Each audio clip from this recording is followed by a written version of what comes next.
everyone, it's 2025 and we're at the restaurant show and I am at the Placer.ai booth with RJ Hottovy. How are you, RJ? Doing well, thanks Nisha. I'd love if we could get a brief introduction into Placer.ai and your role specifically. Sure, so Placer.ai, we're a locations analytics company powered by mobile data. In simpler terms, that means we can come up with foot traffic estimates for any physical place in the United States, whether that's an individual restaurant, retail store, shopping mall, McCormick Center, where the National Restaurant Association show is this year. It's really an innovative platform. The way it works is we partner with several dozen mobile app companies, and through those app partnerships, we get 24/7 location data on a panel of about 25 million different devices. Now that represents about 8% of the device population from the US. From there, we take the latest in machine learning and AI, extrapolate the full estimates for that individual location. Now importantly, we don't collect any personal information. All we know is that a phone went into McCormick Center. We don't know that it's Nisha's phone. We work with a lot of restaurant chains to help them with real estate, site selection and market selection ideas, the marketing departments to help them fine-tune different strategies, measure ROI on the different campaigns they measure, and really just the strategy teams to help them understand what's going on in their local markets. What are my competitors down the street doing? What are the other players in my particular city doing? And so it's a really innovative platform, and if you haven't checked it out before, please come see us at Placer.ai. We've got a lot of free content, a lot of good data that you can use. We can really help to get you a better pulse on what's going on in your stores and better understand your customers. What trends and consumer behavior have you been seeing as far as foot traffic in restaurants? It's a great question. It's something that's been very interesting to watch because unlike the last couple of years where there has been inflation and it's been a very price-sensitive consumer, I feel like this year above all, consumers are more price-sensitive than ever. It does feel like the last couple of years of food at home and food away from home inflation has really almost taken a toll on consumers and made them much more selective in terms of pricing. Now, generally speaking, because of all the uncertainty in the market, we've seen visits to most of the restaurant categories down on a year-over-year basis, and that's not just full-service restaurants, it's also quick service, fast casual. Coffee is one category that continues to be up year-over-year, but generally speaking, we've seen a lot of uneasiness among consumers, and at the first sign of any kind of price increases, they're pulling back right now. So it's a very price-sensitive, very hyper-aware consumer right now. Wow, I think, based off of that, are you seeing any segments or any brands do, respond in a smart way?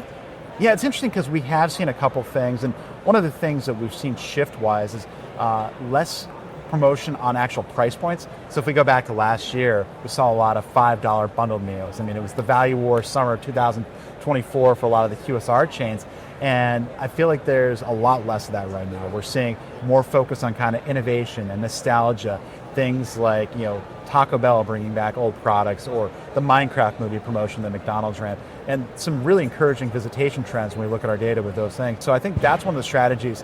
Yes, value is important. We are dealing with a very price-sensitive consumer, but if you can combine that value with something unique and something differentiated, that really is the secret to unlocking consumer visits in the environment. Not just visits, visit frequency, because it's one thing to drive people in for one promotion. It's another thing to keep them coming back consistently. A bit of advice that I'd say is make sure to balance pricing with kind of new product, promotions and news as well.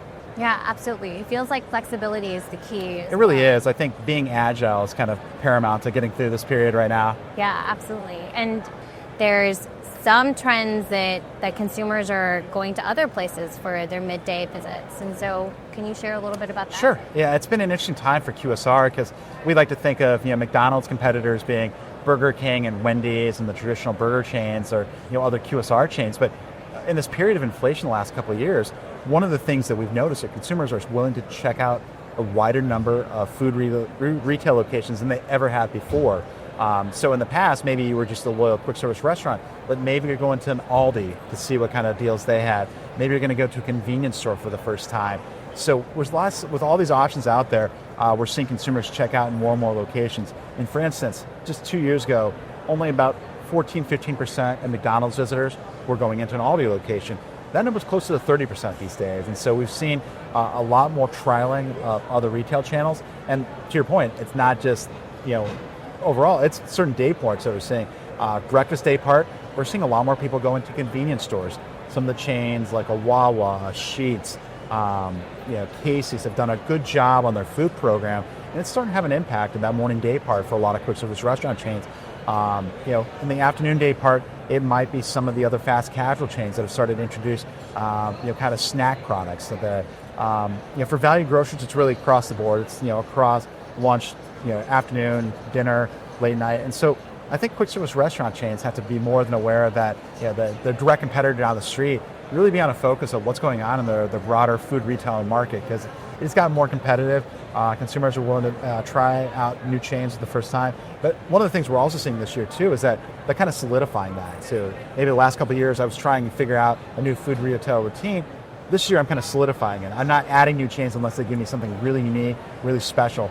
And so that's one of the things that I think QSR and broader restaurant chains in general have to be focused in on. Is it's not just your direct competitors, it's a whole new environment that you have to get in with.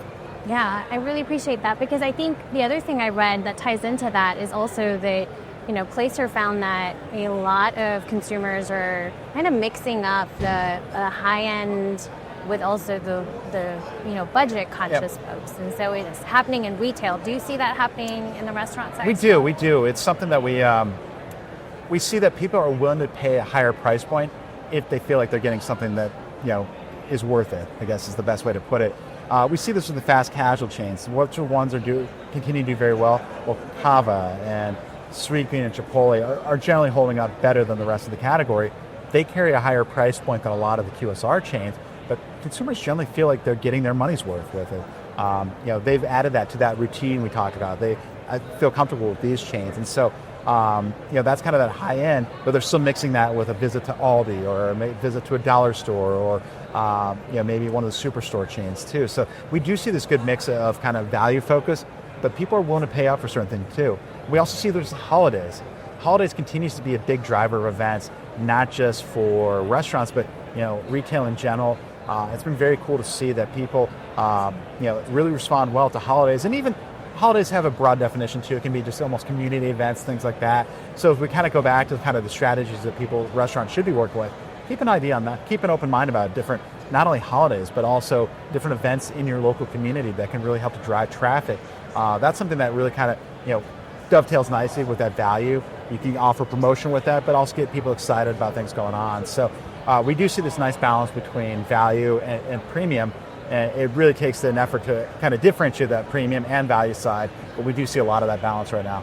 Yeah. Well, RJ, with everything going on in the market and, especially with the work that you all are doing, I think it's going to be a busy year. It has been already, yes, and I think it's going to continue to be, yes. And good luck at the show, and it was a pleasure meeting you. Thank you for spending time with me. Thank you. Nice to meet you as well.